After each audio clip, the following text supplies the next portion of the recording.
Halo teman-teman, perkenalkan nama saya Yevi Clara Sasti dari Prodi Sistem Informasi 2019B, jurusan Teknik Informatika Universitas Negeri Surabaya. Dalam video kali ini, saya akan menjelaskan tentang model infrastruktur jaringan. Jaringan komputer didefinisikan sebagai jaringan telekomunikasi yang memungkinkan antar komputer dapat terhubung untuk saling berinteraksi atau berkomunikasi dengan bertukar data. Jaringan tersebut dibangun agar informasi dan data yang diberikan oleh pengirim atau transmitter dapat diterima oleh penerima atau receiver dengan cepat, tepat, akurat, dan langsung kepada kedua belah pihak. Beberapa manfaat jaringan komputer diantaranya adalah mempermudah dalam proses berbagi data, menjaga keamanan data, memudahkan komunikasi antar anggota suatu organisasi atau perusahaan, mempermudah akses data ke dalam server, dan digunakan untuk berkomunikasi di sosial media.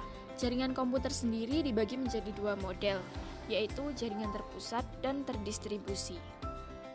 Jaringan terpusat adalah jaringan yang terdiri dari komputer klien dan komputer server, di mana komputer klien bertugas sebagai perantara dalam mengakses sumber informasi atau data yang berasal dari komputer server. Kelebihan dari jaringan terpusat diantaranya adalah standarisasi yang mudah diterapkan, pemakaian CPU menjadi sangat efisien, sistem keamanan lebih terjamin karena konsep jaringannya yang terpusat, dan sebagai sarana aplikasi multi-user. Untuk kekurangannya, bila komputer pusat mengalami kerusakan atau gangguan, maka seluruh sistem tidak dapat berfungsi juga. Dan bila kinerja CPU sangat besar, maka kerja sistem akan turun dan melemah.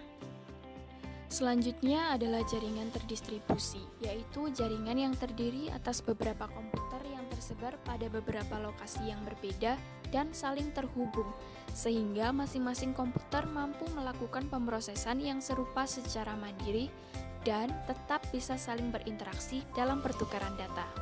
Pengguna sistem terdistribusi biasanya tidak menyadari terdapatnya banyak proses dalam sistemnya. Kelebihan dari jaringan terdistribusi, yang pertama adalah menghemat biaya. Yang kedua, peningkatan tanggung jawab terhadap pengeluaran biaya, karena sifat pengembangan adalah terbuka sehingga memperkecil biaya kebutuhan pengembang. Kemudian, kemudahan pencadangan ketika terjadi musibah.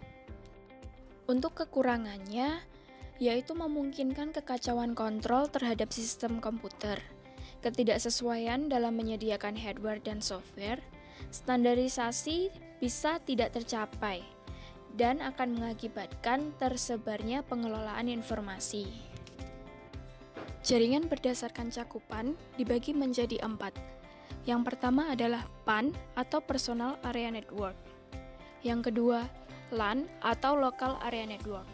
Yang ketiga, MAN atau Metropolitan Area Network. Dan yang keempat adalah WAN atau Wide Area Network. PAN atau Personal Area Network merupakan jaringan komunikasi antara satu perangkat dengan perangkat lainnya dengan jarak yang sangat dekat, yaitu hanya dalam beberapa meter saja. Personal Area Network atau sering disebut PAN menggunakan teknologi WAP atau Wireless Application Protocol dan Bluetooth. PAN dihubungkan melalui bus yang ada pada komputer seperti FireWire dan USB.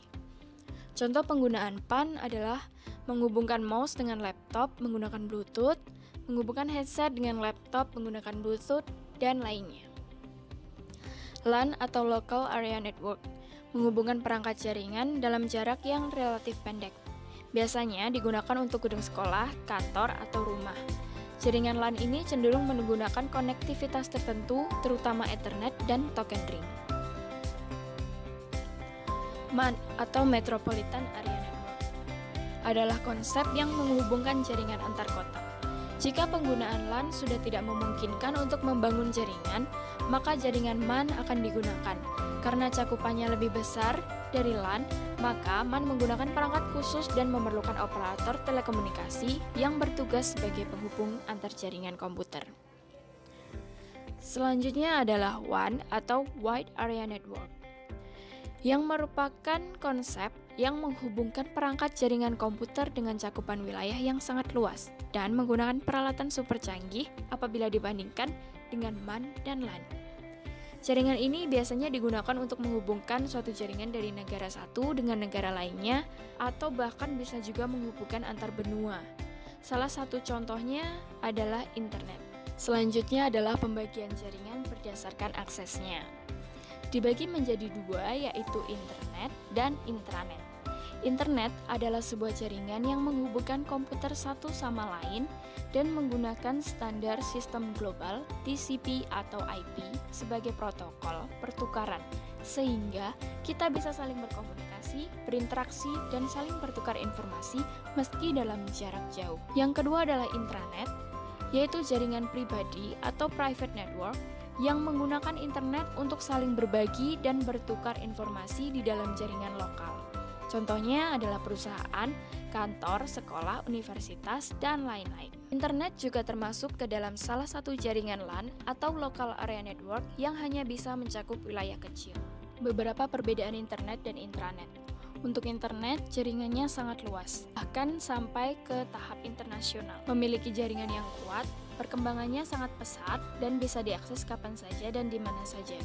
Untuk intranet, jaringannya kecil dan sempit, hanya mencakup wilayah lokal saja. Perkembangannya lambat dan biasa digunakan oleh perkantoran, sekolah, universitas, rumah sakit, dan lain-lain. Pembagian jaringan berdasarkan cara membangunnya. Yang pertama ada ad hoc, yaitu jaringan yang bersifat sementara tanpa bergantung pada infrastruktur yang ada dan bersifat independen. Jaringan ad hoc terdiri dari kumpulan mobile node atau mobile station yang bersifat dinamik dan spontan, dapat diaplikasikan dimanapun tanpa menggunakan jaringan infrastruktur yang telah ada. Contoh mobile node adalah notebook, PDA, dan ponsel. Yang kedua adalah infrastruktur. Jika komputer pada jaringan wireless ingin mengakses jaringan kabel atau berbagi printer misalnya, maka jaringan wireless tersebut harus menggunakan mode infrastruktur. Pada mode infrastruktur, akses point berfungsi untuk melayani komunikasi utama pada jaringan wireless. Akses point mentransmisikan data pada PC dengan jangkauan tertentu pada suatu daerah. Penambahan dan pengaturan letak akses point dapat memperluas jangkauan dari WLAN. Selanjutnya adalah model infrastruktur jaringan berdasarkan topologinya. Topologi jaringan dibagi menjadi 6, yaitu topologi bus, topologi ring, topologi star, topologi mesh, topologi tree, dan topologi extended star. Topologi bus hanya menggunakan satu kabel saja sebagai media komunikasi atau media transisi, dan kabel tersebut menjadi pusat bagi seluruh server yang terhubung. Masing-masing komputer dihubungkan ke kabel utama dengan menggunakan konektor BNC, lalu diakhiri dengan terminator. Topologi ring adalah topologi jaringan yang rangkaiannya membentuk cincin dan berupa titik di mana masing-masing titik bagian kanan dan kiri terhubung ke dua titik lainnya, sampai komputer pertama dan komputer terakhir terhubung. Titik yang ada pada topologi cincin ini berfungsi memperkuat sinyal di setiap rangkaiannya, atau bisa juga disebut repeater. Dengan metode seperti ini, sinyal dan aliran data akan tetap stabil. Arah aliran datanya juga bisa searah jarum jam atau berlawanan dengan jarum jam tergantung dengan kebutuhan. Topologi star adalah topologi yang mempunyai satu penghubung sebagai pusat hub atau switch dari setiap komputer yang terhubung. Hub atau switch tersebut posisinya di sentral atau di tengah dan berfungsi untuk menghubungkan satu komputer ke setiap komputer yang terhubung dan juga menghubungkan komputer ke file server. Cara kerjanya yaitu apabila ingin bertukar data satu sama lain, maka data itu akan mengalir ke hub atau switch terlebih dahulu, baru kemudian akan menuju ke komputer yang meminta atau yang akan menerimanya. Selanjutnya adalah topologi mesh, yang jaringannya dapat terhubung satu sama lain secara acak atau tidak teratur. Karena komputer langsung terhubung dengan komputer yang dituju, maka arus data dapat langsung dilakukan dengan cepat tanpa harus melalui komputer lain. Masing-masing komputer setidaknya memiliki dua jenis sambungan, yaitu kabel yang terhubung dengan komputer lainnya dan kabel lainnya yang terhubung ke file server. Topologi ini disarankan untuk penggunaan yang cakupannya kecil karena sangat sulit untuk dikendalikan dan rumitnya dalam mengatur sambungannya. Topologi tree adalah gabungan dari topologi star dengan topologi bus. Untuk kedua gabungan tersebut berada pada satu jaringan yang mana keduanya menjadi kumpulan dari topologi star yang telah dihubungkan pada topologi bus. Sehingga untuk setiap klien akan dikelompokkan pada sebuah kelompok untuk dijadikan sebagai pusat komunikasi. Hal ini seperti struktur pada jaringan topologi star. Setiap pusat komunikasi yang ada nantinya akan dihubungkan pada pusat komunikasi yang lain, cukup dengan menggunakan sebuah kabel utama. Misalnya seperti topologi bus. Selanjutnya adalah topologi jaringan extended star, yaitu topologi jaringan yang sama dengan topologi jaringan star. Akan tetapi, pada topologi ini memiliki lebih banyak repeater dalam satu node pusat, sehingga jangkauannya lebih panjang dibandingkan dengan topologi jaringan star biasa. Fungsi dari topologi extended star ini untuk menghubungkan komputer-komputer dalam jumlah yang besar, sehingga komputer-komputer tersebut dan perangkat jaringan lain dapat saling berkomunikasi untuk bertukar informasi dan data.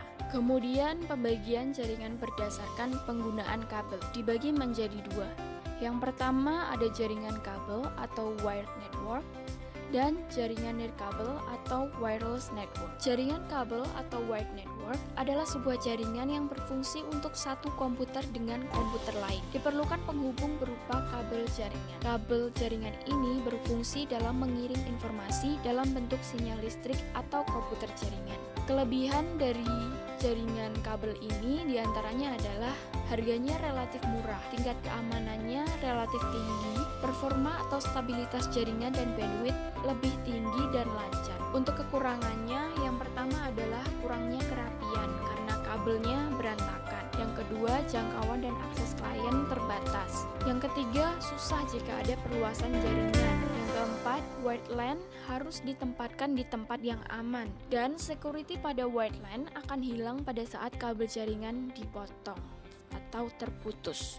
Yang kedua adalah jaringan nirkabel atau wireless network. Jaringan nirkabel ini sering dipakai untuk jaringan komputer baik pada jarak yang dekat, dalam jarak beberapa meter, dengan menggunakan alat atau pemancar Bluetooth maupun pada jarak jauh dengan melalui satelit. Bidang ini erat hubungannya dengan bidang telekomunikasi, teknologi informasi, dan teknik komputer. Jenis jaringan yang populer dalam kategori jaringan nirkabel ini diantaranya adalah jaringan kawasan lokal nirkabel dan jaringan Wi-Fi. Jaringan nirkabel biasanya menghubungkan satu sistem komputer dengan sistem yang lain dengan menggunakan beberapa macam media transmisi tanpa kabel, seperti gelombang radio, gelombang mikro, maupun cahaya infrared. Untuk kelebihannya yaitu jaringan rapi dan mempunyai nilai estetika karena tidak ada kabel yang berantakan. Kemudian, kemudahan dalam proses instalasi, mudah untuk perluasan jaringan, pengurangan anggaran biaya, jangkauan luas, pemeliharaannya murah, dan infrastrukturnya berdimensi kecil. Untuk kekurangannya diantaranya adalah gangguan gelombang jaringan, keamanan data yang kurang terjamin, konfigurasi yang lebih rumit, kapasitas jaringan terbatas, biaya investasinya cukup mahal, tidak stabil dan bisa terpengaruh cuaca, kemudian kapasitas jaringan karena keterbatasan spektrum. Kemudian ada jaringan berdasarkan siarannya, dibagi menjadi 3, yaitu unicast, broadcast, dan multicast. Unicast menyediakan komunikasi secara point to point, secara langsung antara dua host dalam sebuah jaringan. Untuk broadcast, proses pengiriman sinyal ke berbagai lokasi secara bersamaan, baik melalui satelit, radio, televisi, komunikasi data pada jaringan, dan sebagainya. Dan multicast menyediakan metode untuk mengirimkan sebuah paket data ke banyak host yang berada dalam grup yang sama. Alamat ini biasanya digunakan dalam komunikasi one to many. Berikut adalah gambaran dari model infrastruktur jaringan yang ada di dunia pada saat ini.